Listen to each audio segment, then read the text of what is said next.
जहां बड़ा भाई भी हो और बाप भी तगड़ा हो। अगर बाप को हमें तगड़ा बनाना है तो हमारा टैक्स बाप तक जाना चाहिए, कंट्रीब्यूशन। और अगर बड़ा भाई अगर हमें अच्छा चाहिए, जो अच्छा स्टेटस दे पर्सनल डेवलपमेंट के लिए, तो हमें प्रॉफिट भी इंश्योर चाहिए, अश्योर चाहिए। अभी ये इक्विलिब्रियम जो है वो डिस्टर्ब होने के बाद क्या होता है, मैं आपको दूसरा चित्र दिखाता हूं। जो आज हमारी सत्य परिस्थिति चल रही है, हमें दिखती है कि हमारी इकोनॉमिक रियलिटी आज क्या है, हमारे देश की आज सद्य परिस्थिति क्या है। हमारा देश एक ऊंची इमारत जैसा है, क्योंकि 130 करोड़ का हमारा परिवार, एक ऊंचा देश, 130 दुनिया में नंबर 2 का पॉपुलेशन हमारा है। एक बहुमंजिली इमारत है ना, ऐसा हमारा देश है। और ये बहुमंजिली इमारत को पानी कहां से मिलता है? ओवरहेड टैंक से। अभी हम देख रहे हैं कि ओवरहेड टैंक में पानी की लेवल बहुत नीचे गई है। ये गैप इतना बढ़ गया कि बहुत से नल को पानी आ ही नहीं रहा नीचे। हमारे समझ में नहीं आ रहा है कि पानी ऊपर टांकी तक कैसे नहीं आ रहा है। जब हम पीछे जाके देखते हैं तो नीचे वाले हौद में तो पानी बहुत है, भरपूर है।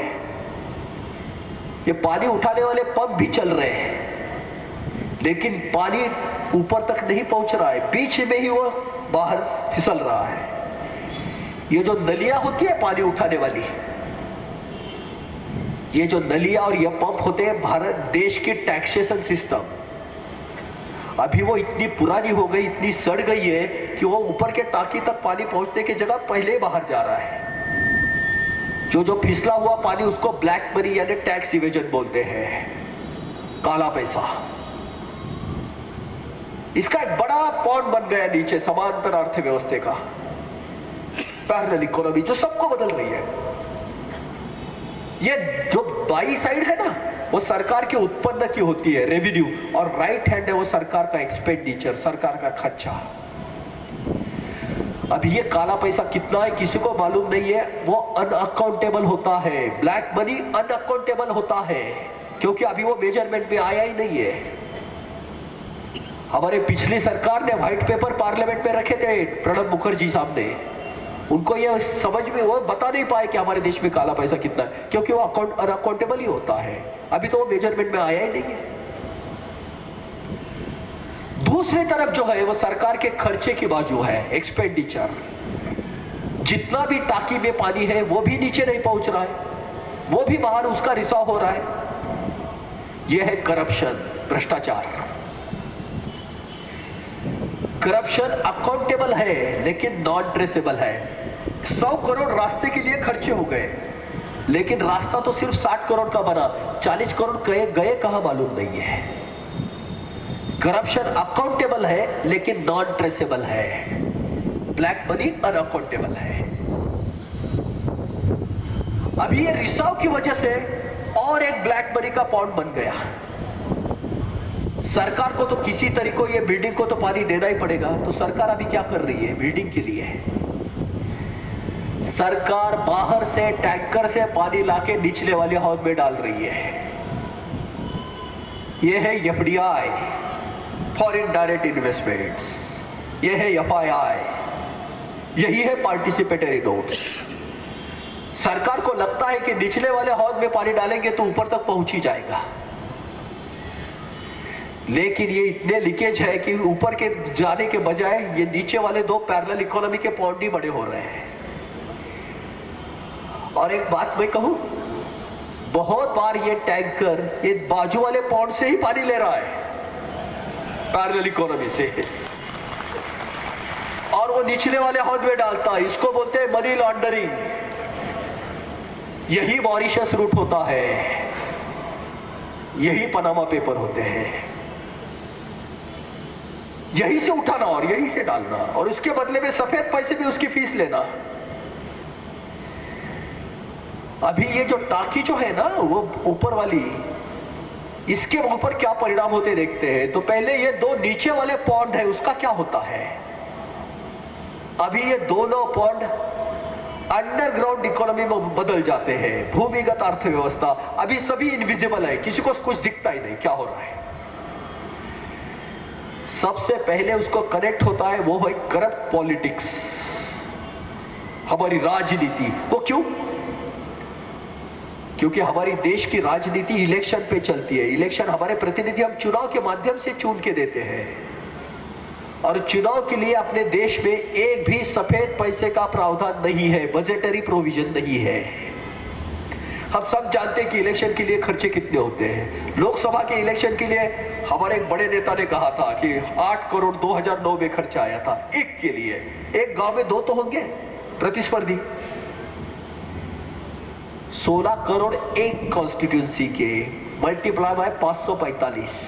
ये पैसा आता कहां से? अगर टाकी से तो है ही नहीं, इधर कलेक्शन ही नहीं है।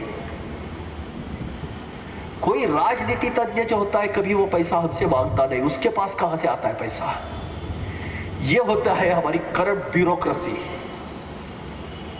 बाबूशाही, नौकरशाही। लेकिन ये दोनों भी पैसा तैयार नहीं करते, उसका यूज करते हैं। काला पैसा बनाता कौन है? आखिर में है हम लोग, wealth creator, manufacturer, trader, businessman, हम लोग। क्योंकि संपत्ति निर्माण हम करते हैं, पैसा हम बनाते हैं, ये लोग यूज करते हैं। काला पैसा हम बनाते हैं, ये यूज करते हैं। ग्लोबल कंपटीशन में जीने के लिए, अपने खुद को वेल्थ करने के लिए हम टैक्स इवेजन करते हैं। उससे थोड़ा पैसा ब्यूरोक्रेसी खुद लेती है, थोड़ा पॉलिटिक्स में चला जाता है। हम सब लोग तो हम सुकून में हैं, अपनी वेल्थ बन रही है, देश चल रहा है, ऐसा हमें लगता है। अभी प्रॉब्लम में कौन है फिर? तो आखिरी छोर पे जो खड़ा है वो है कॉमन मैन। 50% से ज्यादा या आदमी को ऊपर वाली टाकी से पानी मिलता ही नहीं है, तो फिर महीने को 3%, 4% में जो आखिरी छोर पे खड़ा है ना, किसान जो साहूकार से पैसे ले रहा है, क्योंकि टाकी से तो पानी मिल ही नहीं रहा उसको। वो आखिरी छोर पे खड़ा है देश का युवा, उसको बिजनेस के लिए तो मिल ही नहीं रहा, एजुकेशन के लिए नहीं मिल रहा, किसान को नहीं मिल रहा है। आखिरी छोर पे वो खड़ा है। उसमें जो ठंडे दिमाग का है, जो शांत है, वो ये परिस्थिति में जी नहीं सकता, तो वो मर जा रहा है, वो सुसाइड कर रहा है। लेकिन जो गर्म दिमाग का है, हॉट ब्लड का और हॉट दिमाग का, वो क्या कर रहा है? वो दाऊद इब्राहिम बन रहा है, ऑर्गेनाइज क्राइम में वो बदल रहा है। वही नक्सलाइट हो रहा है। वो जवान बोल रहा है कि अगर मैं नहीं जी सकता, किसान बोलता है कि ये परिस्थिति में मैं नहीं जी सकता, मैं मर जाऊंगा। युवा बोल रहा है कि अगर मुझे आप जीने नहीं देंगे तो मैं आपको क्यों जीने दूंगा। यही तो नक्सलिज्म है हमारे देश में। ये नक्सलाइट बच्चे आखिर है किसके? हमारे तो है। मरने वाले भी हमारे हैं और मारने वाले पुलिस भी हमारे ही बच्चे हैं। आप थोड़ा देखेंगे तो अभी ये चेहरा इतना बड़ा हो गया है कि हमारे गवर्नमेंट के साइज से भी बड़ा हो गया है। क्लिक, ये जो टाकी होती है ऊपर की, ये हमारी गवर्निंग की पावर होती है। नीचे वाला पॉलिटिक्स छोड़ दो। अब ये तीनों किस में जुड़ रहा है? ये किस लिए चल रहा है? ये सब ये corrupt trade business, corrupt bureaucracy और करप्ट पॉलिटिक्स एक दूसरे में शेक हैंड कर रहे हैं। इसमें क्या निकल रहा है? एक के साथ मिलके आखिर में ये सब है इलेक्शन, बैलेट बॉक्स। सत्ता कमानी है, मत्ता कमाने के लिए, मत्ता कमानी है सत्ता कमाने के लिए, विशेष सर्कल। आज हमारी पूरी डेमोक्रेसी, हमारा गवर्नमेंट वीक हो गया है, बाप वीक हो गया है, बड़ा भाई बहुत स्ट्रांग हो गया। हर बार बोल रहे हैं ना कि अदानी अंबानी का है क्या? हाँ, ऐसा है। हमारे सरकार का खर्चा 21 लाख करोड़ का है। आपने कल का बजट देखा है ना? 21 लाख करोड़, 150 लाख करोड़ की हमारी इकोनॉमी है ऐसा। लेकिन ये जाएगा कैसे बाप के पास पैसा? कैसे जाएगा? कौन निकाल के देगा? मैंडेटरी कंट्रीब्यूशन कौन देगा? जब तक वो चाणक्य जैसा नहीं होगा, ऑटोमेटिक एक्सचेंज में नहीं होगा, तब तक नहीं होगा ये। क्या आप मानते हैं ये चित्र जो दिखाया हमने, क्या आपको ये सही लगता है या गलत लगता है? क्या बहुत ज्यादा दिखाया हमने, स्पेकुलेशन दिखाया? क्या लगता है आपको? अगर ये सही है तो आपको इसको बदलना पड़ेगा या नहीं पड़ेगा? अगर बदलना है तो हमें ये सिर्फ लीकेज बंद करना पड़ेगा या नहीं बंद करना पड़ेगा? अगर लीकेज बंद हो जाएंगे तो ये 2 पॉइंट बनेंगे नहीं, वो सूख जाएंगे। ये 2 सूख जाएंगे तो नीचे वाली अंडरग्राउंड इकोनॉमी रहेगी ही नहीं। अगर वो नहीं रहेगी वो तो वो बड़ा चेहरा जो बन गया वो कहां से रहेगा? अगर लीकेज नहीं होगा तो पूरा पानी टाकी में चला जाएगा। अगर पानी टाकी में चला जाएगा तो टैंकर की शायद जरूरत ही नहीं पड़ेगी। और ये टाकी अगर भर जाएगी तो ये आखिरी छोर पे जो कॉमन मैन खड़ा है 50% से ज्यादा, और वो जो इलेक्शन का खर्चा है, इसके लिए क्या हम नए कनेक्शन नहीं दे पाएंगे क्या? अगर टाकी भर गई तो क्या प्रॉब्लम है? भरे हुए टाकी तो कोई प्रॉब्लम ही नहीं है, प्रॉब्लम है खाली टाकी की। अभी ये जब टाकी खाली होती है ना तो मैं बताता हूं क्या होती है। ये जब जैसे हमारे बिल्डिंग में टाकी में पानी कम हो गया ना तो हमें उसके ऊपर अभी कंट्रोल लाइसेंस करना पड़ता है। अरे भाई पानी कम खर्चा करो, टाकी में पानी नहीं है। इसको बोलते हैं आरक्षण। सभी मकान को पानी नहीं दे सकते तो हमें सबके ऊपर कंट्रोल लगाना पड़ता है। आरक्षण का सिर्फ एक कारण होता है, कमतरता आ गई तो आरक्षण हो गया। अगर हम 8 पैसेंजर हैं और 12 सीट खाली है, आरक्षण की जरूरत है क्या? और उल्टा है कि 12 पैसेंजर है और 8 ही सीट खाली है, आरक्षण की सेवा प्रवास कर सकते हैं क्या? हम युवाओं को ना तो नौकरियां दे पा रहे हैं, रोजगार दे पा रहे हैं, ना कुछ उनको संधियां दे पा रही है। इसकी वजह से आरक्षण आ गए देश में। अब ये देश एक परिवार की जगह बिखर रहा है, जात पात धर्म और प्रांत में। आरक्षण का एक ही कारण होता है, कमतरता। जब ये कमतरता चली जाएगी तो आरक्षण भी चला जाएगा। लेकिन जब तक कमतरता रहेगी तो आरक्षण देना ही पड़ेगा। टाकी में पानी भरेगा, हर एक के नल को पानी जब आएगा घर में तो क्यों जरूरत पड़ेगी? सिर्फ समृद्धि उसका रास्ता है और कोई नहीं। ये टाकी अगर खाली है तो सरकार क्या करती है? सरकार नोट छपवाती है, इसको सिग्नोरेज बोलते हैं। 3 रुपए में सरकार 1000 रुपए की वैल्यू क्रिएट करती है। पहले पैसा तैयार होता है लेकिन इतनी चीज मार्केट पे होती नहीं, इसलिए महंगाई बढ़ने लगती है। Too much money changes few goods and service available in the market. क्योंकि सरकार को तो टाकी में पानी डालना ही है। टैक्स से नहीं देंगे तो क्या होगा? सिग्नोरेज करेगी सरकार, नोट छपवाएगी। महंगाई बढ़ती है, गरीब लोग पीसते रहते हैं। ऊपर वाली मंजिल को तो पानी मिल जाता है, नीचे तक नोट जाती भी नहीं है। महंगाई इनडायरेक्ट टैक्स होती है इसकी वजह से। अभी समझो कि ये टाकी अगर भरी है तो क्या होती है और खाली है तो क्या प्रॉब्लम है। चाइना की ये टाकी भरी है और भारत की खाली है। ट्रेड सरप्लस जिसको बोलते हैं वो चाइना का है। ये चीज अगर मैंने चाइना में बनाई है घड़ी तो समझो उसको 100 रुपए खर्चा आता है, और भारत में बनाए तो भी 100 ही रुपए खर्चा आता है। सिर्फ उदाहरण के तौर पे मैं बोल रहा हूं। चाइना की गवर्नमेंट वहां के एंटरप्रेन्योर को बोलती है कि इंटरनेशनल मार्केट में आप 60 रुपए में इसको बेचिए, 40 रुपए हम आपको एक्सपोर्ट इंसेंटिव देते हैं। हमारे टाकी में पानी है। फिर वो एक्सपोर्ट इंसेंटिव अलग माध्यम से होती है, इंफ्रास्ट्रक्चर से होता है, इलेक्ट्रिसिटी के रेट से होता है। हमारी सरकार बोलती है अपने टाकी में पानी नहीं है, इसके ऊपर 40 रुपए आपको टैक्स लगाना है। भारत की घड़ी इंटरनेशनल मार्केट में कितने को आएगी? 140। और चाइना की कितने में आती है इंटरनेशनल मार्केट में? 60 रुपया। और फिर हमारे यहां की सोच होने लगती है कि किस तरीके से इसके बचा जाए।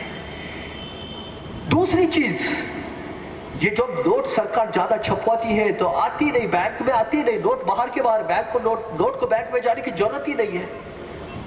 मैं बैंक हूं, इनके पास नोट है और इनको कर्जा चाहिए, तो बैंक क्या करती है? इनसे डिपॉजिट पे कर्जे ये लेती है, पैसा लेती है 8%, 9% डिपॉजिट पे, टर्म डिपॉजिट जिसको बोलते हैं। बैंक ने अगर 8% पे रॉ मटेरियल लिया तो बैंक का लोन कितने में जाएगा? फिनिश प्रोडक्ट कितने में जाएगा? 2% एटलीस्ट बैंक चलाने के लिए लगेगा या नहीं लगेगा? यानी 11% में होता है ये लोन। आप समझो कितना सीरियस है ये। 10% 11% की मैं बात क्यों कह रहा हूं? आप सब जानते हो, आप तो युवा हो। यहां अगर फ्लैट ले लिया आपने 10% इंटरेस्ट रेट पे, जो आज के चल रहे हैं एनुअल 10% सूद इंटरेस्ट रेट, 20 साल आपको जो ईएमआई देना पड़ता है, 20 साल इसको नलिफाई करने के लिए, लोन को पूरा चुकाने के लिए 20 साल ईएमआई देना पड़ता है। ये कर्जा आपको अगर 2% इंटरेस्ट रेट पे मिलेगा, सालाना इंटरेस्ट रेट पे, जो दुनिया की इंटरेस्ट रेट है, 8.5 साल के अंदर आपका रिपेमेंट पूरा होता है। 8.5 साल के अंदर। सिर्फ आपके जवानी के 11.5 साल का ये हिसाब नहीं है। 8.5 साल के अंदर अपना मॉर्गेज तैयार होता है, इतना मकान का नया कैपिटल बनता है। यहां 20 साल नहीं बन सकता। इसलिए वहां के बिजनेस नए कैपिटल, नई टेक्नोलॉजी, नई मैनेजमेंट ला सकते हैं, क्योंकि कैपिटल सपोर्ट मिलता है। यहां तो 20 साल होता नहीं है। मैं इसलिए एग्जांपल दे रहा हूं क्योंकि कितना जरूरी है समझने के लिए। अगर कोई युवा ने एक ऑटो रिक्शा ले लिया ना 2 लाख का, आज का इंटरेस्ट रेट चल रहा है 12% 13% एनुअल इंटरेस्ट रेट। 5 साल के बाद उस युवा के हाथ में क्या रहता आपको मालूम है? अगर उसने 13% पे लिया एनुअल इंटरेस्ट रेट पे रिक्शा, 5 साल के बाद उसके हाथ में 40,000 का एक खोखला रिक्शा, यानी जो स्क्रैप हुआ है, क्योंकि 5 साल के बाद बचता क्या उसमें, 40,000 का वो पाइल्स का, बुढ़व्याध की तकलीफ, रीढ़ की हड्डी के प्रॉब्लम, उसके पास क्या होता है? 5 साल उसने सिर्फ अपने परिवार को चलाया है, तगाया है, उसने उनको अच्छा नहीं दिया, सिर्फ किसी तरह से उसने हाथ और मुंह की उसने ये कर दी है।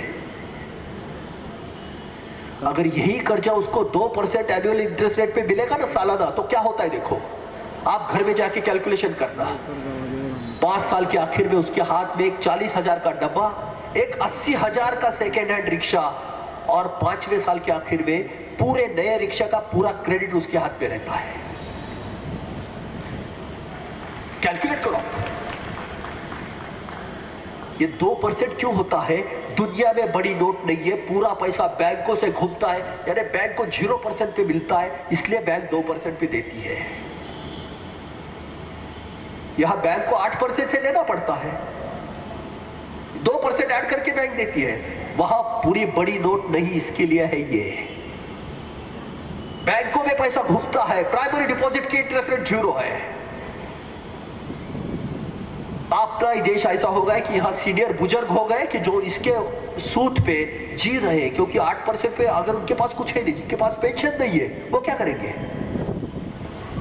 किसी तरीके से उन्होंने सोच के कुछ बचा खुचा के बैंकों में रखा है, 8-10% के ब्याज पे वो चल रहे हैं। ये रास्ता नहीं है।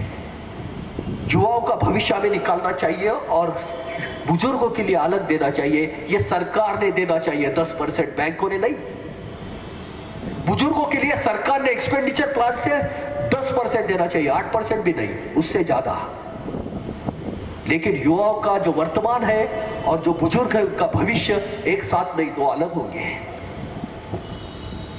अगर बैंक के ऊपर डालोगे तो कर्जे महंगे होंगे, कर्जे महंगे होंगे तो स्वयं रोजगार नहीं तैयार होगा, नहीं होगा तो यही प्रॉब्लम देश में आ जाएंगे। इसको बदलना है, हमें सबको बदलना है, और ये बदलना है तो इसके रास्ते क्या है मैं आपके सामने एक दिखा रहा हूं, एक प्रपोजल दिखा रहा हूं। यह पूरी तरीके से बदल सकता है, 100% बदलेगा। कैसा बदलेगा? पहला प्रस्ताव मैं आपके सामने रख रहा हूं, यह पूरा सॉल्यूशन है आपके सामने। Withdrawal of existing taxation system completely except custom duty. Custom duty anti dumping बोल के यूज कर सकते हैं, इंटरनेशनल ट्रेड बैलेंस के लिए होती है, रेवेन्यू के लिए नहीं होती। अगर चाइना कल बहुत सी चीजें, सस्ती चीजें बाजार में डालेगा तो हमारा किसान, हमारा छोटा उद्योजक मर जाएगा। उसके ऊपर हम इंपोर्ट ड्यूटी बढ़ा के हमारे मार्केट को प्रोटेक्ट कर सकते हैं। इसलिए इंपोर्ट ड्यूटी छोड़ के कोई भी टैक्स नहीं होगा, ना इनकम टैक्स, ना स्टैंप ड्यूटी, ना एक्साइज, ना सर्विस टैक्स, कोई भी टैक्स नहीं, कोई भी। ये टैक्स कैसा लगेगा? जो अकाउंट पे पैसा आएगा उसको टैक्स लगेगा। आप पे अगर 1 लाख रुपए आपकी सैलरी है, अकाउंट पे आएगा 2000 रुपए चला जाएगा, 98,000 क्लीन मनी आपके पास, कोई रिटर्न भरना नहीं, कुछ नहीं। अभी आपको कोई टैक्स लायबिलिटी नहीं, इनकम टैक्स भी नहीं और कंजम्पशन टैक्स भी नहीं, एक्सपेंडिचर की भी टैक्स नहीं होगी। आते वक्त सिर्फ टैक्स। ये टैक्स सिर्फ लेने वालों को लगेगा, देने वाले को नहीं। सर जी ने मुझे 100 रुपए दे दिए, मेरे अकाउंट पे 98 आ गए, मैंने दिए तो मुझे नहीं, लेने वाले को टैक्स, देने वाले को नहीं, लेने वाले को। क्रेडिट रेट पे टैक्स लगेगा। समझो एक बैंक ने 2% निकाले, यानी 100 रुपए से 2 रुपए उन्होंने काट लिए बैंकिंग सिस्टम में, उसमें 70 पैसे दिल्ली चले जाएंगे सेंट्रल टैक्स, 60 पैसे मुंबई चले जाएंगे महाराष्ट्र स्टेट के लिए, और 35% पूरे कारपोरेशन को जाएंगे, पिंपरी चिंचवड कारपोरेशन को, लोकल बॉडी को। हर ट्रांजैक्शन में real time compliance, without any paper work, immediate.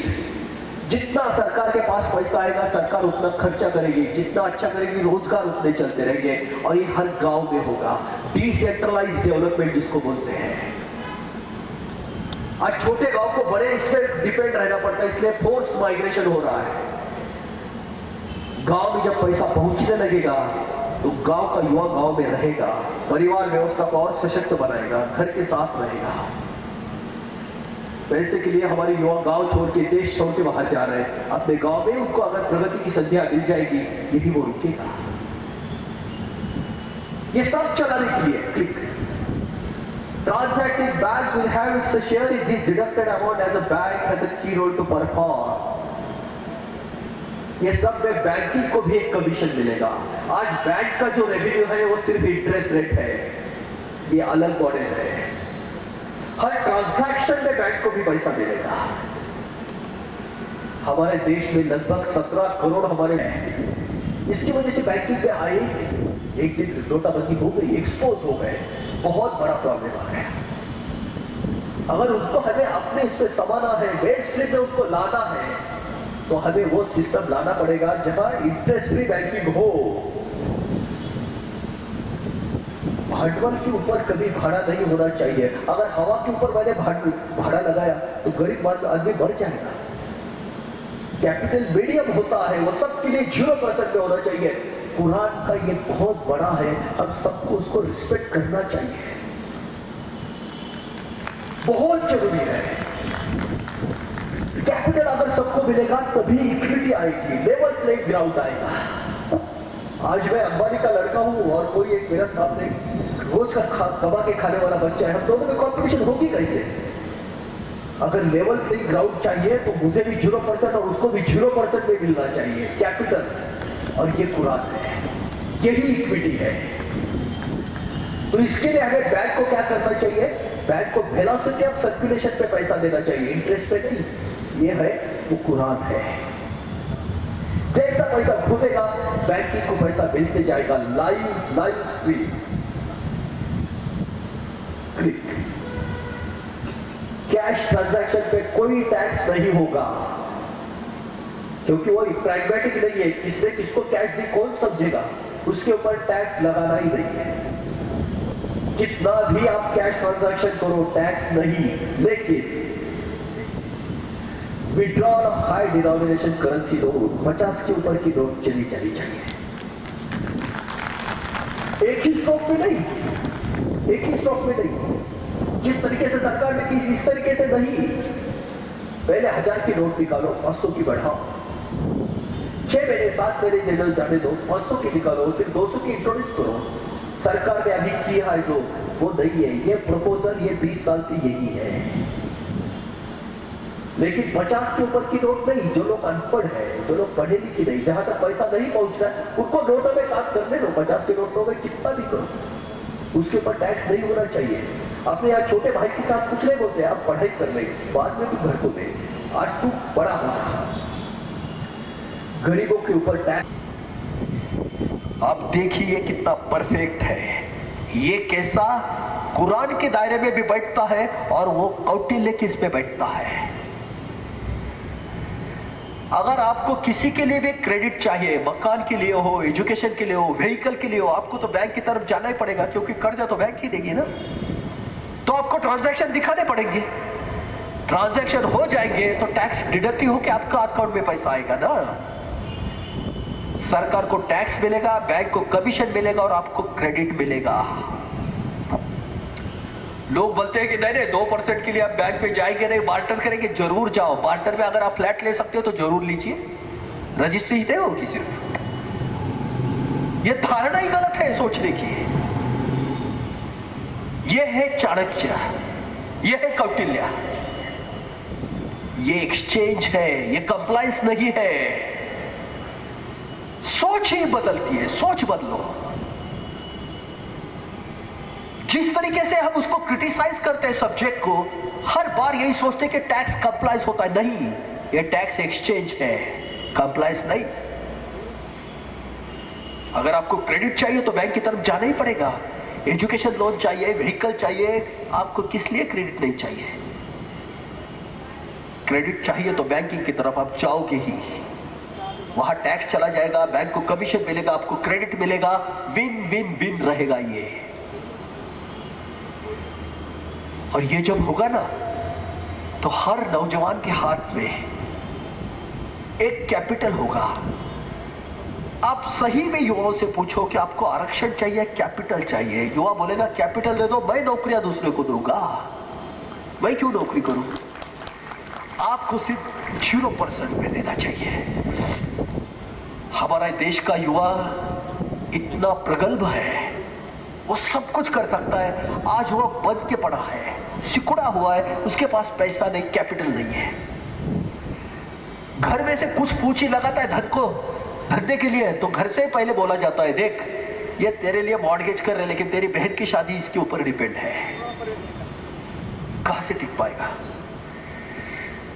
हमारा देश का युवाओं को पूरी हमें मौका देना चाहिए। ये कभी नहीं आएगा। अगर देश में अगर क्रय शक्ति नीचे तक पहुंचेगी ना तो हम दुनिया में चाइना से आगे निकल जाएंगे। चाइना सप्लाई कंट्री है, हम कस्टमर कंट्री होंगे। मार्केट में supplier is not God, supplier is not king, customer is king. हम चाइना से बहुत आगे निकल जाएंगे। 0% पे आएगा तो इनोवेशन आ जाएंगे। 6 साल के अंदर फ्लैट खाली हो जाएंगे तो मॉर्गेज और कैपिटल बढ़ेगा। सीनियर सिटीजन के लिए सरकार के इसमें रोज के पैसे आने लगेंगे तो नई नई योजनाएं आने लगेगी। डिग्निफाइड लाइफ के साथ ग्रेसफुल डेथ का भी एश्योरेंस मिलेगा। इंश्योरेंस नहीं, एश्योरेंस मिलेगा ग्रेसफुली गुड बाय करने के लिए। कौन करेगा ये? अगर हमारी सरकार इतनी ताकतवर नहीं बचेगी तो करेगा कौन? टैक्स का उनके साथ ऑटोमेटिक जब जाएगा तो हमारी सरकार भी इफेक्टिव होगी और मार्केट भी इफिशिएंट होगा, क्योंकि प्रॉफिट भी उसके खुले होंगे। जीरो कैपिटल में जैसे यूरोप और अमेरिका में मिलता है। आज हमारा बिजनेस पूरी दुनिया के साथ कॉम्पीट कर रहा है। जापान में 0% इंटरेस्ट है, यूरोप में 2% है, अमेरिका में 1.5-2% है, चाइना में 5-6% एनुअल इंटरेस्ट रेट है और हम 12% मिनिमम से कॉम्पीट कर रहे हैं। लेवल प्लेइंग ग्राउंड एक नहीं होता है तब तक हम नहीं उनके साथ फाइट कर सकते हैं। हम ये कर सकते हैं, हम जरूर कर सकते हैं। ये कैसा होगा?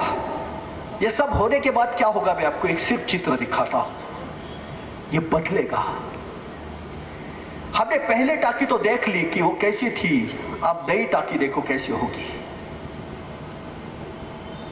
पूरा पैसा बैंकिंग सिस्टम में घूमने लगेगा, ग्रेविटी से ऊपर चला जाएगा। लोकल बॉडी से लेके सेंट्रल स्टेट को ऑटोमेटिकली पैसा हर ट्रांजैक्शन में जाएगा। जहां शॉर्ट आएगा वो कमीशन से आएगा, फाइनेंस कमीशन से आएगा। जो स्टैट्यूटरी बॉडी है वो प्लानिंग कमीशन ऐसी नहीं है, फाइनेंस कमीशन स्टैट्यूटरी है। जितना डेफिसिट आएगा वो फाइनेंस कमीशन कंपेंसेट करेगा, स्टेट का और सेंट्रल का। गांव का पैसा गांव में रहेगा, रियल टाइम कंप्लायंस होगा टैक्स का, पूरा देश खुशहाली में जाएगा। डिसेंट्रलाइज रेवेन्यू सिस्टम होगी, नॉट एक्सपेंडिचर, रेवेन्यू डिसेंट्रलाइज होगा। और यही हमारे देश की ऑटोनॉमी रहेगी, यही हमारे देश की संप्रभुता और संवैधानिक और जिसको बोलते हैं स्वायत्तता बना के रखेगी। रिपब्लिक ऑफ इंडिया, डेमोक्रेट्स, यही हमारा जनतंत्र होगा। हर एक राष्ट्र, हर एक गांव सशक्त होगा। उसमें सिर्फ ऐसे कुछ शहर नहीं, पूरा देश का हर अंग प्रत्यंग सशक्त होगा। कंप्लीटली डेवलप्ड नेशन, यह हमारे देश का भविष्य होगा। वर्तमान से हमें भविष्य की तरफ जाना है। नोटबंदी क्यों थी, इसका सबका एक्सप्लेनेशन इसमें है। हमें यह क्यों जरूरी था? ये जरूरी था, ये करेक्शन मॉडल है, ये डेवलपमेंट का नहीं है, ये डेवलपमेंट के लिए नहीं है, ये करेक्शन है। जब तक लीकेज नहीं बंद होंगे तब तक नहीं बदलेगा कुछ। अब बदलेगा, देश सही में बदल रहा है, उसको सही दिशा में मोड़ने का काम हमारा है। अभी देश बदल रहा है, लेकिन दिशा कौन सी देनी है? हम लोग सिटीजन उसके लिए आगे आना चाहिए। आप दिशा दीजिए, आगे आइए। जो देश फ्रीज हुआ था सालों से बदल रहा है। युवाओं का भविष्य युवाओं के हाथ में हमें देना चाहिए, यही हमारा भविष्य है। आइए मिलकर देश संवारे। अच्छा लगा आपने मुझे सुना, अंदर की पीड़ा मैं शेयर कर पाया आपके साथ, बाकी कुछ नहीं था, लेकिन अर्थकृति यही था। धन्यवाद। Please be seated. We have yet another interesting set of interaction which will happen here on the dais. Thank you, Bokil sir, for the very thought-provoking and yet simple presentation. Yet it is possible that there are certain questions in the minds of people. Yet it is possible that there are certain counter views. And so now I would invite on the stage some honorable members who are the special invitees for this evening today. At the onset, I request Dr. Afale and Shri Kailash Kate Sahib to join the dais again. I invite Kate Sahib to present a bouquet to Dr. Chaudhary.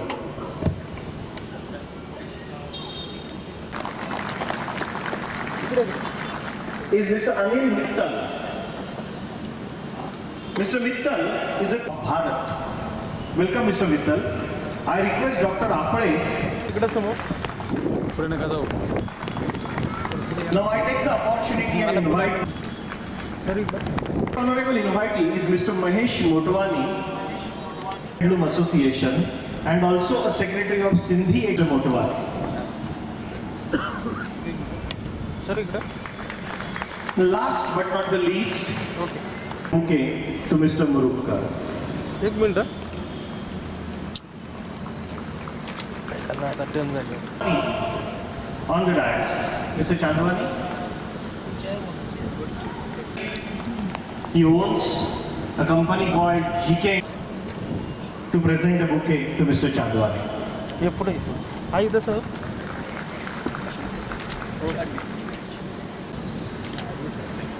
था वो सबसे कम हो गया था और आप auto sector, auto component आपकी company produce करती है, तो आपको भी इसमें से कुछ तो हीट जो है वो महसूस हुई होगी। तो आपका क्या व्यू है इस डिमोनेटाइजेशन के प्रति?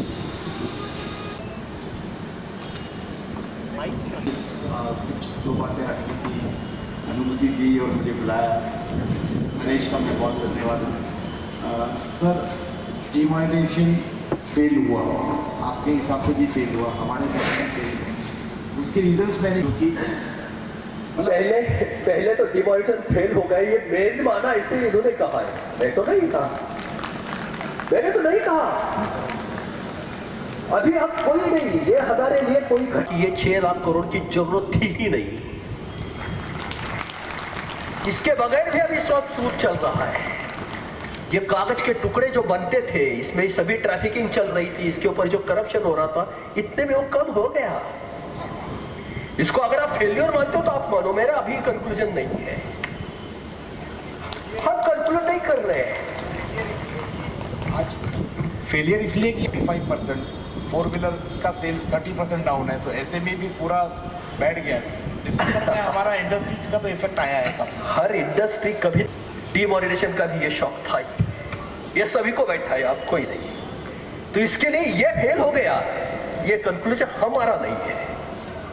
तो मैं इसलिए पहले कह रहा हूं कि हमारी तरीके से प्रक्रिया है, इसके और इंडेक्सेस आएंगे। करप्शन परसेप्शन इंडेक्स अभी 6 महीने का आया, 8 महीने के बाद आएगा।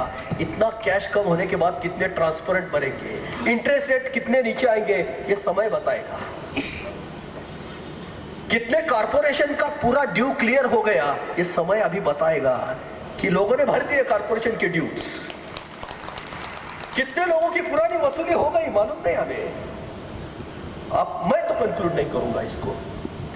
हम सिर्फ एक मानते हैं कि अभी 9.5 लाख करोड़ के अंदर ही ये सभी स्मूथ हो गया। यानी 15.5 लाख करोड़ की थी किसके लिए इतनी बड़ी नोट बोरियों में पड़ी हुई। अभी इलेक्शन जो साफ सुथरे होंगे, हम किस परिप्रेक्ष्य में देख रहे हैं? 130 करोड़ के परिप्रेक्ष्य में देख रहे हैं। किसी को तो व्यक्तिगत हुआ ही नुकसान, ये तो हुआ है ही, कौन नहीं मानता इसको। लेकिन जब देश हिल रहा है तो मेरी भी कुर्सी हिली, इसका मतलब कोई है ही नहीं। या सबकी हिल गई, मेरी भी हिल गई, इतना ही मैं बताता हूं। तो इसका आने वाला जो है, प्लीज, पूरी तरह से फेल हुआ है। इससे देश के गरीब लोगों को इतनी बड़ी आहट हुई है, आहट पहुंची है कि जिसका हम और मुझे कुछ नहीं हुआ है। मुझे ना लाइन में खड़ा होना पड़ा, मेरी सैलरी आती है, मुझे क्रेडिट कार्ड है, डेबिट कार्ड है, लेकिन जहाँ जहाँ मैं गया हूँ, जितने रिपोर्ट आप पढ़ते हैं उतना ही नहीं। कि यहाँ के भारत के chief economic adviser Arvind Subramanian, उनसे पूछा गया कि क्या आप कहेंगे कि ये जो नोटबंदी हुई उसका जो बुरा असर हुआ उससे भी ज़्यादा फायदे हैं? तो उन्होंने इसका जवाब देना टाल दिया। और मेरा ये मानना है कि ये बहुत ही घातक बुरा कदम था, ऐसे कभी भी होना नहीं चाहिए था। और ये क्यों, ये मैं आपके सामने, अगर मुझे इजाजत है तो 5 मिनिट में बोलना चाहता हूँ। क्या 5 मिनिट मिल सकते हैं? Definitely yes. थोडं तुम्ही पुढे जायच्या अगोदर फक्त तुमचा एक लेख माझ्या हातात आहे आता, महाराष्ट्र टाइम्समध्ये तो पब्लिश झाला होता, आणि सॉरी लोकसत्तामध्ये, आणि त्यातले काही मुद्दे जे ह्या डिमॉनिटायझेशनच्या विरोधात जाणारे आहेत, ती तुमची मतं तुम्ही मांडलेली आहेत. त्यातलं एक थोडंसं मी असं रिक्वेस्ट करीन की त्याच्याबद्दल आपण थोडंसं बोलूयात की मोठ्या किमतीच्या सर्व नोटा चलनातून कायमच्या काढून टाकाव्यात अशी आर्थिक क्रांतीची भूमिका आहे, आणि सरकारने फक्त नोटा बदलल्या आणि म्हणून हे सगळं फेल्युअर आहे अशी या पद्धतीची तुम्ही भूमिका मांडलेली आहे. नाही, ते अर्थक्रांतीची भूमिका तर पूर्ण आपण ऐकलंच आहे, ते स्पष्ट पहिल्यापासून आहे. पण माझं म्हणणं, नोटा बदली झाली, पण 2-3 गोष्टी लक्षात घेऊ आपण की या देशामधली 45% GDP म्हणजे देशाचं एकंदर संपत्ती आहे ती 45% ही असंघटित क्षेत्रातून येते, आणि ज्याच्यामध्ये शेतकरी आहेत, ज्याच्यामध्ये छोटे उद्योजक आहेत, ज्याच्यामध्ये ऑटोमोबाईल सेक्टर हे सर्वात ज्याला श्रमसघन क्षेत्र आहे, ज्याच्यामध्ये जास्तीत जास्त रोजगार निर्मिती होते. आणि डिसेंबर महिन्यातला त्यांची विक्री ही जेव्हा 16 वर्षामधली सर्वात कमी असते, आणि दुचाकी वाहनांची जी म्हणजे मोटरसायकल्स या ग्रामीण भागाच्या लोकांची क्रयशक्ती दाखवणाऱ्या गोष्टी आहेत. म्हणजे ज्यांना दुचाकी घ्यायची होती त्यांनी ते घेतली नाही, पण जे तिथपर्यंत पोहोचले ते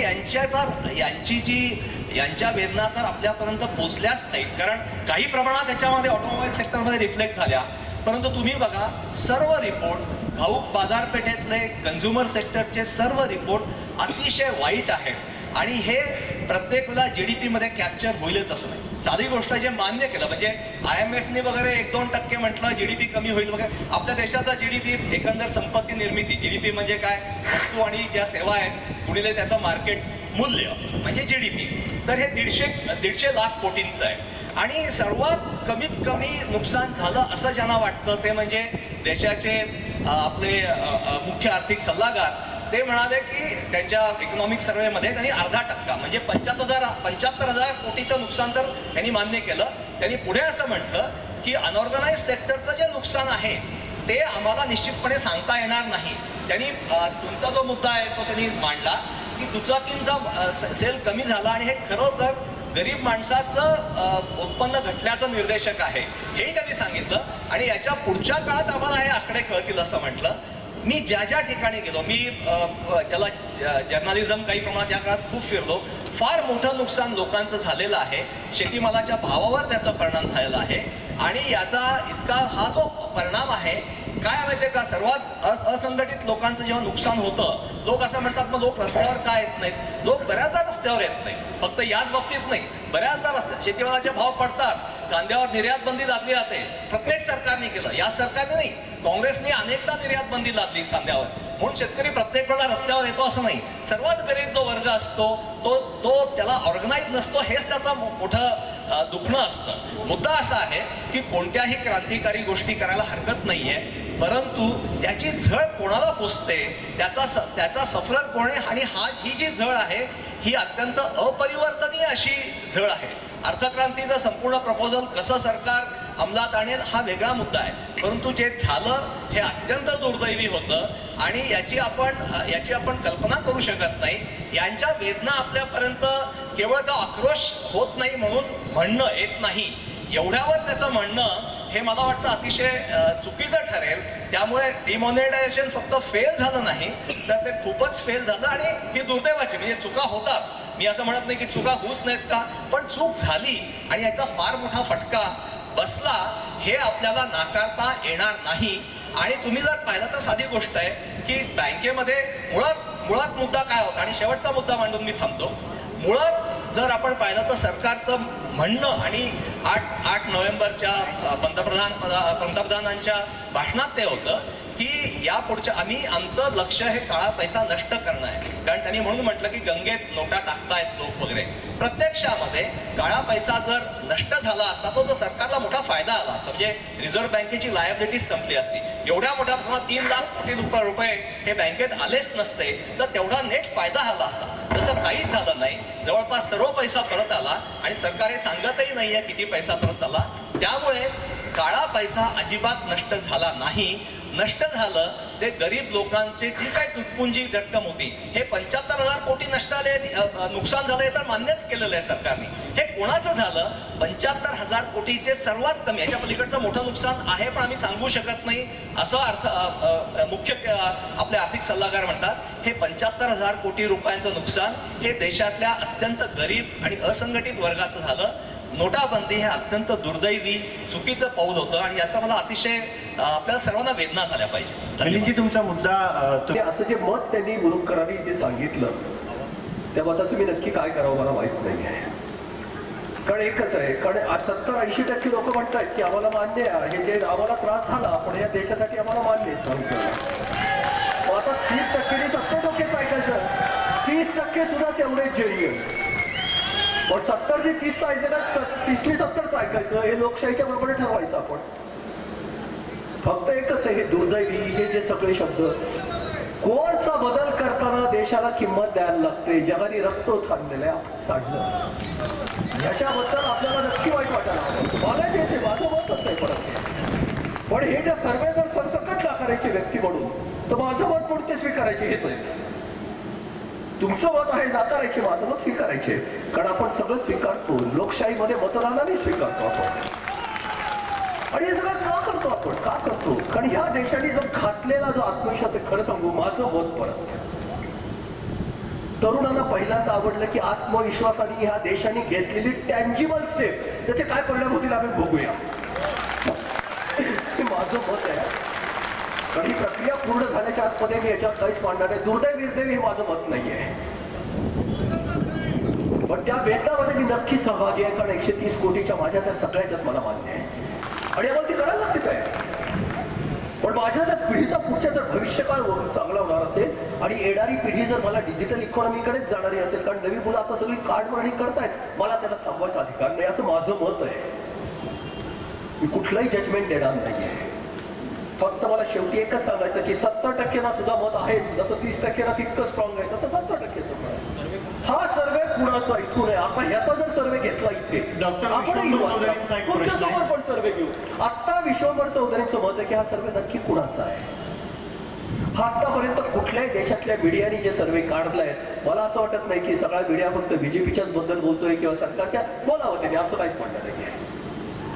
पण कधी ना कधीतरी हे स्वीकारायला पाहिजे, आतल्या या सगळ्याच्या रिॲक्शन नंतर कधीतरी स्वीकारायला पाहिजे की या बाजूनी सुद्धा लोक आहेत, दुर्दैवाने आहेत. हे पण स्वीकारायला हवं ना. एकतर सर्वे कोणता आला ते मला माहीत नाही.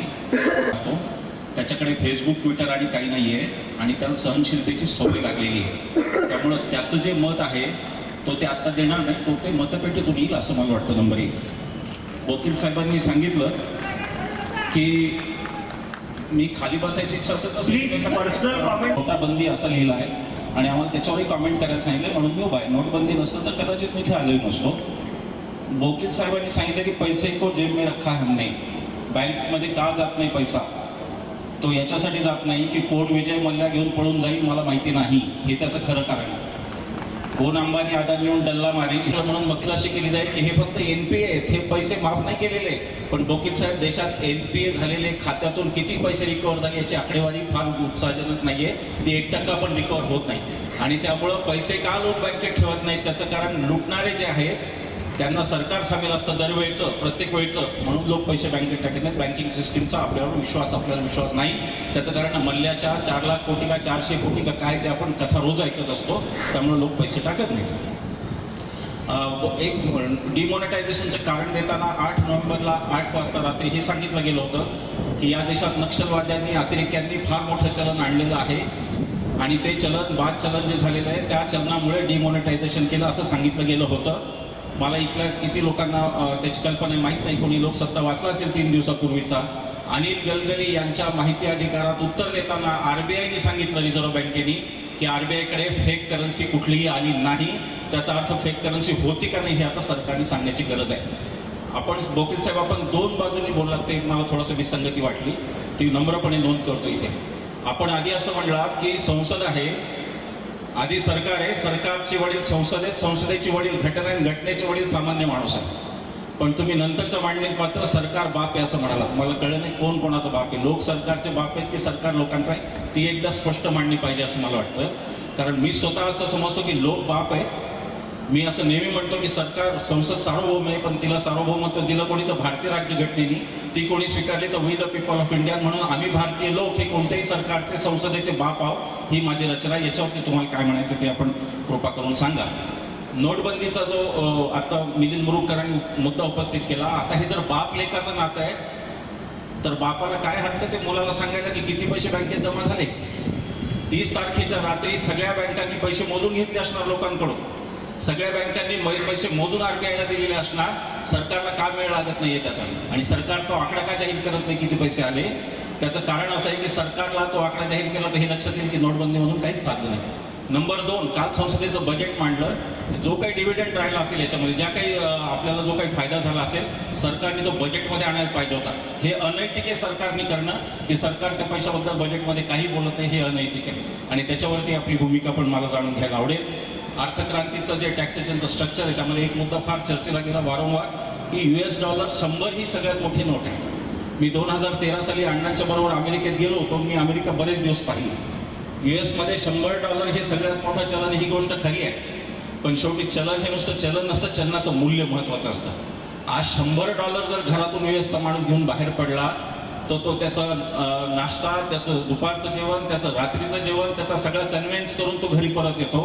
50ची मोठी नोट राहिली तर ती नाश्त्याला सुद्धा पुरणार नाही. 500 रुपये जर छापावं लागले, त्याचा अर्थ 10 वेळा नोटा छापायचा खर्च, आपण सांगितलं 3.5 रुपये जो आहे, तो 3.5 रुपयाचा खर्च 30 रुपये कदाचित पडेल आणि त्याच्यात आपण काही साधणार नाही. तेव्हा या गोष्टीवर पण विचार व्हावा असं मला वाटतं. नोटाबंदीने लोकांचे काय हाल झाले हे फक्त, आता तुम्ही लातूर सारख्या गावातून येता, मी मराठवाड्यातून त्याहीपेक्षा एकदम खेड्यातून येतो. आम्ही सोयाबीन 3200 रुपये भावाने घातलं 6 तारखेला आणि 21 तारखेला त्या पुढच्या म्हणजे डिमॉनिटायझेशन 21 तारखेच्या नंतर त्याचा भाव 1600 रुपये होता. हा शेतकऱ्याला बसलेला फटका आहे. जर आपल्याला त्या बाजूचं ऐकायचंच नसेल आणि इंडिया इज भारत अशी आपल्याला दर्शन असेल तर माझं काही म्हणणं नाही, पण तो दबलेला आवाज आहे, त्या आवाजाला तो आवाजच नाही असं आपण म्हणणं हे अनैतिक आहे असं मला वाटतं. थँक्यू. अंडरस्टँडिंग प्रमाणे की ऑटोमोबाईल सेक्टरला जी बसलेली झळ आहे या नोटाबंदीमुळे एक झाला म्हणून बाकी मत आहे त्याच्याबद्दल मी काहीच बोलणार नाही, कारण हे मतावर मत काय म्हणणार म्हणजे मला असं वाटत नाही. पण वकिलांची गोंधळ इतक्या समोरच्या समोर इतकं मिसइंटरप्रिटेशन होऊ शकतं याचं मला वेगळंच वाटलं की सरकारपेक्षा ताकदवान मी जे म्हणालो की संसद आहे, संसदपेक्षा ताकदवान म्हणजे श्रेष्ठ जे आहे ते तिथे बाप हे त्याने नातं लावलं. बाप हे नातं फक्त मी मार्केट आणि सरकारच्या बाबतीतच लावलेलं आहे. ताकदवानचं काय झालेलं आहे त्याचा अर्थ आहे की ती संसदेने घटना लोकांनाच अर्पण केलेली आहे, सिटीजनला अर्पण केली आहे. पण शब्द इतके झटकत बदलतात ते मला माहित नाही की तिथे आई बाबाच नातं बाप तुला अमेझिंग रेकॉर्ड झाले पुढेवाली. बाप हे फक्त मार्केट आणि याच्यात मी का करतो मला हे शब्दच्छल करायचा नाही. दुसरी गोष्ट ते सोयाबीन आणि खेड्यातलं त्याच्यापेक्षा खेड्यातलं मान्यच आहे. खरोखर हा सगळ्याच 100ची नोट आणि अमेरिकेतला 100 त्याच्यासाठी खरं सांगू ना पर्चेसिंग पॅरिटी नावाचं वेगळं आहे. आता हे सरांना काय सांगणार, तिथल्या ड्रायव्हरचा पगार आणि इथल्या ड्रायव्हरचा पगार त्यांनी सांगायला हवा की कसं असतं ते बास्केट कसं बनतं हे खरंच म्हणजे ते PhD आहे मी नाही. पण हे तितकंच खरं की तिथलं दरडोई उत्पन्न मोठी नोट आहे. ह्याच्यात मात्र तुम्हाला तो रेशो कळेल कारण तुम्ही आता डॉक्टर आहात. रेशोमध्ये हे निघून जातं आणि युनिट निघून जात असतात. आणि भारताचं दरडोई उत्पन्न मी सांगत नाही ते 90,000 सरकार सांगतं, पण 48 रुपये 50 पेक्षा कमी खर्चात जगणारी 30% जास्त पॉप्युलेशन आहे असं सरकारचं म्हणणं आहे. $2 कमी रोजच्या जगणाऱ्याचं म्हणजे त्याचं उत्पन्न हार्डली 50,000च्या आतमध्ये, तिथे मात्र 1000ची नोट आहे. 50,000 रुपये आणि 1000ची नोट, $50,000 आणि 100ची नोट यातलं रिलेशन तुम्ही सांगा. TPPचा ह्याचा जो गोंधळ घातला आहे तेवढा पैसा डिस्पोज करायला $50,000 त्यांना 100ची नोट पुरते, मग 50,000 रुपये डिपॉझिट डिस्पोज करायला 1000ची नोट का लागते. हा त्याचा 8,000 मध्ये इन्फ्लेशन धरलेला असतं. तुमच्या दोघांच्या मध्ये जे चाललंय ते लोकांना ऐकून घ्या. 50,000 इन्फ्लेशन सहित कॉस्ट असते, युनिट निघून जातं. सगळ्यात मोठा अर्थतज्ञ काय करतात तुम्हाला सांगतोय, कन्व्हिन्स होत नाही तेव्हा कन्फ्युज करायचा प्रयत्न करतात. आणि आमच्यासारख्याला फक्त उत्तर हवंय, आमचं काहीच नाही मांडलं. पण हा जो गोंधळ आहे मला ह्याच्यासाठी सांगायचा आहे कारण त्याने वकील नाव घेतलं म्हणून. $50,000 विचारायचं आहे. $50,000 एका बाजूला वार्षिक उत्पन्न, त्याच्यासाठी $100ची नोट मोठी आणि एकीकडे 50,000 रुपये तेवढेच करायला 1000ची नोट का 100ची का नाही, हा माझा प्रश्न आहे. आता याच्यात इन्फ्लेशन PPP काही गल्ल्यामुळात फिरवायला तर खूपच सोपं आहे, पण आपल्याला सगळ्यांना ते करायचं नाही, आपल्याला उत्तराचा प्रवास आहे. दुसरी गोष्ट ही जी आहे की नोटा कशा की बँका काय करतात आणि मल्ल्याला काय देतात आणि काय करतात. खरं सांगू ना हे व्यक्तिगत मतं सिस्टीमवर टाकणं, आपण सगळे लोकशाहीचे लोक आहेत. आपण बँकिंग सिस्टीमला आपण सरकारला कुठल्या लोकशाही तुम्ही मान्य केली, का नाही आला रस्त्यावर त्यावेळेला, का नाही होय केलं तुम्ही आंदोलन. त्या मल्ल्यांवर आज जेव्हा हे केलं जातं सरकारकडनं की आम्ही त्याला खेचून आणत आहोत, ह्या जेव्हा आंदोलन उभे राहिली त्याच्यानंतर त्याच्यावर करेक्शनच्या सिस्टम पण तयार झाल्या. त्यांना अटॅचमेंट करायला लागली, आता सगळ्याचे नवे कायदे यायला लागलेले. लोकशाहीमध्ये अशा टेम्पररी आरोपांनी जग बदलत नाही, उत्तराने देश बदलतो. तो द्यायला पाहिजे. आणि खरं सांगू का, हा मात्र मी घटनेचा जबाबदार नागरिक म्हणून सर्वोच्च म्हणून जबाबदारीने बोलायला, कारण त्यांची जबाबदारी घ्यायला हवी आहे. आम्हाला जर विजय मल्ल्याबद्दल एवढा आक्रोश आहे तर आम्ही रस्त्यावर यायलाच पाहिजे, उपोषणाला बसलं पाहिजे, मी पण बसायला होता. पण खरं सांगू आत्ता मला असं ते फेल झाल्यासारखं वाटत नाही. बँका हे पब्लिक डोमेन असतं आणि खिशातला पैसा प्रायव्हेट डोमेनचा असतो. माझ्या घरातलं पुस्तक आणि लायब्ररीच्या पुस्तकातला फरक आहे. बँकातला पैसा पब्लिक डोमेन मध्ये जातो, दुसऱ्याला हक्काने मागता येतो, खिशातला पैसा तुमच्या काढता येत नाही. तुम्ही पब्लिक डोमेनला जर सगळं डिस्क्रेडिट करून टाकला, रस्त्यावर ऍक्सिडेंट होता म्हणून तुम्ही म्हणाला की उद्यापासून रस्त्यावर चालायचं नाही, चालणार नाही. ऍक्सिडेंट होती तिथे रिपेअर करा, सिग्नल लावा, स्पीड ब्रेकर लावा, रस्ता सोडून द्यायचा चालायचा. हा कसला विचार आहे अमेझिंग की बँकामधनं विजय मधल्या पैसे घेऊन जातात म्हणून आपण पब्लिक डोमेन मध्ये जायचं नाही, रस्त्यावर ऍक्सिडेंट होतात म्हणून आम्ही रस्त्यावर जायचं नाही. उलट ऍक्सिडेंटचे स्पॉट्स आहेत तिथे सिग्नल लावा, स्पीड ब्रेकर लावा, पोलीस ठेवा, तर रस्त्यावर चालायचं नाही. What is the amazing explanation. एक आपल्याला नागरिक म्हणून टीका करण्याचा जसा अधिकार आहे तसाच आपल्याला उत्तर मांडण्याची जबाबदारी पण आहे. कसं जाणार खालपर्यंत पैसा, देशातून मी नाही आणू शकत, ते सरकार आणतं नंबर एक. आणि जर सगळ्या गोष्टी जर विजय मल्ल्या ही व्यक्ती आहे, आम्हाला व्यक्तीवर बोलायचं नाही, आम्हाला सिस्टीमवर बोलायचं आहे आणि आम्ही सिस्टीमशी बोलतोय. विजय मल्ल्या मी कोट केलेलं नाव नाहीये. सगळ्या जर गोष्टी रस्त्यावर आंदोलन करायच्या तर संसद बंद पडली पाहिजे अरे ती करायला पाहिजे. लोकपालसाठी ती केली, जनलोकपालसाठी आक्रोश होता केली तुम्ही. लोकपाल नाही आणलं पण. जो ऑनर तुम्ही लोकपाल एन्जॉय आणलेलं नाही. केला, त्या जो ऑनर तुम्ही लोकपाल एन्जॉय आणलेलं केला, त्याच ऑनरचा ही दुसरी बाजू आहे. तुम्ही लोकपाल आणण्यासाठी आमच्यावर रस्त्यावर या. लोकपाल अजून आलेला नाही. तो तुमचा कॉज होता, आम्ही त्यांना दुधानं सांगितलं की यास आम्हाला मान्य आहे. आणि दुसरा फक्त एक वाक्य बोलून मी थांबणार आहे. ची नोट अजून नाही आली म्हणून 1000ची नोट नाही आली. नाही, 2000ची ती नवी नोट आहे. 1000ची बंदी झाली मी मानतो. मी नेहमी टेक्निकली बोलणार. 1000ची बंदी झाली. चांदवानी साहेबांना काही त्यांची मतं इथं मांडायची. सोयाबीनचे 32 ते 1600 जे काही रेट आहे, मला असं वाटतं की हा एखादा ॲक्सिडेंट असेल. ओके, बरेचसे फ्लाईट्स दिवसभरात आसमानात फिरत असतात. एखादा फ्लाईट जर ब्लास्ट झाला तर सर्वच फ्लाईट ब्लास्ट होतात असं नाही. आपण काय फ्लाईटमध्ये जायचं काही सोडत नाही. हाऊसिंग इंडस्ट्रीजमध्ये जेव्हापासून नोटबंदी झाली तेव्हा त्याच्यानंतर एखादा महिना जरूर स्लॅक गेला सगळ्याचा. नंतर जे पैसे बँकेत आले त्यामुळे हाऊसिंग रेट ऑफ इंटरेस्ट हे खूप कमी, हाऊसिंग लोनचे प्रमाण कमी झालं, रेट ऑफ इंटरेस्ट. म्हणून ते लोक घरातनं बाहेर निघायला लागले आता घरं घ्यायला. They are coming in the market to purchase the Holmes.